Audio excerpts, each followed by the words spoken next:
He may be popular in the polls, but Donald Trump's remarks about a female Fox News anchor have sparked public outrage and have got him even more offside with the Republican camp. It's almost like it was a plan.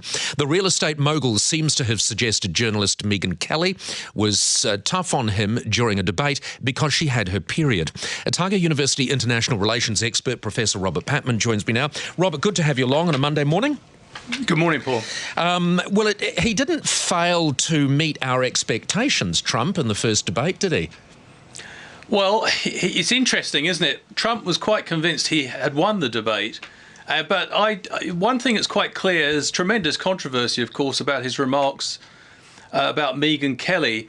However, I don't think this was done without some thought. What we should take into account here is that Megyn Kelly is a bit of a proxy for the growing tensions between the Trump camp and Fox News. And this began in June when one of Rupert Murdoch's leading opinion writers and commentators for Fox News, Charles Krauthammer, at one point described Trump as a waste of time. Then Rupert Murdoch said in mid-July that he's an embarrassment.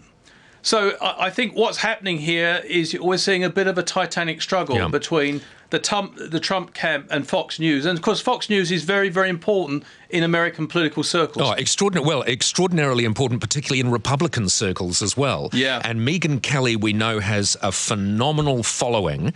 It is almost like Trump is determined to fall offside with the Republicans. In fact, I would almost go so far to say is that it's almost like this is part of a greater strategy that Trump might have to destroy his competition before he runs as an independent.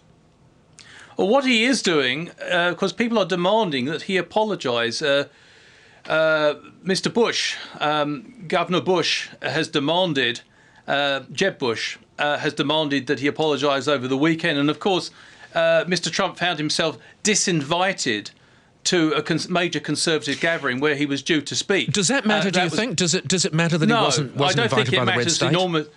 I don't think it matters enormously to Mr. Trump, because from his point of view, when he gets these demands for apologies, he feels that he's striking a real raw nerve, and he said it again over the weekend. He saw no reason to apologise to me with respect to Mr. Bush's request to Megyn Kelly. He said he doesn't apologise. He has never been apologising to failed politicians, and he's not going to start now. And he believes that he's winning. Yeah, and it's interesting, isn't it? Because right back at the beginning of this, we talked about, you mentioned that he believes that he won the debate. What is definitely true is that he dominated the debate. That debate was the most popular program Fox have ever run in the history of the network. That is phenomenal. Yes, and he is, an entertaining character who is galvanising people who would not normally watch those sort of political programs. And the interesting thing is, Trump said that he's very angry with Fox News' coverage of his candidature. It's no secret that many people in Fox believe that Trump is unelectable. And Trump knows this. He's fully aware of the situation. And so we've got this fascinating struggle going on between Trump and, a major conservative media outlet. The interesting thing is, though, Paul, I think that Trump is thinking ahead, and not only is he roughing up the opposition or the rivals in the Republican Party, but he is trying to extend his appeal to people who may not be Fox News viewers. That is conservative Democrats. Well, and it would indicate that he's able to do that if that program could be the most popular. And I mean, some people might be saying, well, how many people watch Fox anyway? The answer to that is a phenomenal number of people watch Fox. All right, as a side note to this, what Trump has done, he's taken a lot of the wind out of the sails of the high flyers like Jeb Bush. And I think probably given a little bit of a gust to some of those also-rans who have not yet pulled out of the race, which is surprising at this point. Yes, I actually thought that there was a number of people who performed very well in that debate, better than Trump in terms of answering the questions, and they weren't the fancied candidates. I thought, not the heavily fancied candidates like Jeb Bush. I thought he was lackluster and lacked energy.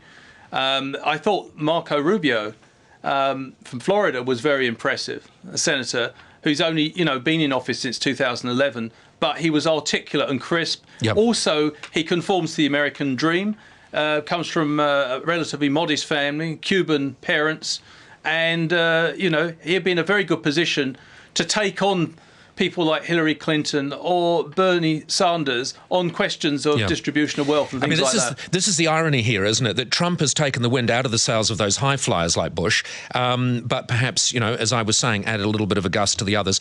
If I can ask you to give me your prediction, what are we likely to see in the next 4 weeks? I mean, where is Trump likely to be in the next 4 weeks? Well, I don't think this infighting within the Republican Party is going to lessen. The crucial thing to look out for, Paul, I think, is the next set of polls, which measure how Trump has done after the debate. But, so far he's defied the pundits. Everybody said that when he made those remarks about Mexican criminals crossing the border, that would finish him. When he made the unflattering remarks about Mr. McCain's war record, it said it would finish him. So we have to wait with interest to see whether his very unflattering remarks about Megyn Kelly will finish him or not. All right, Robert, thank you so much for joining us. We'll talk again soon. Thank Professor you. Robert Patman, Otago University international relations expert.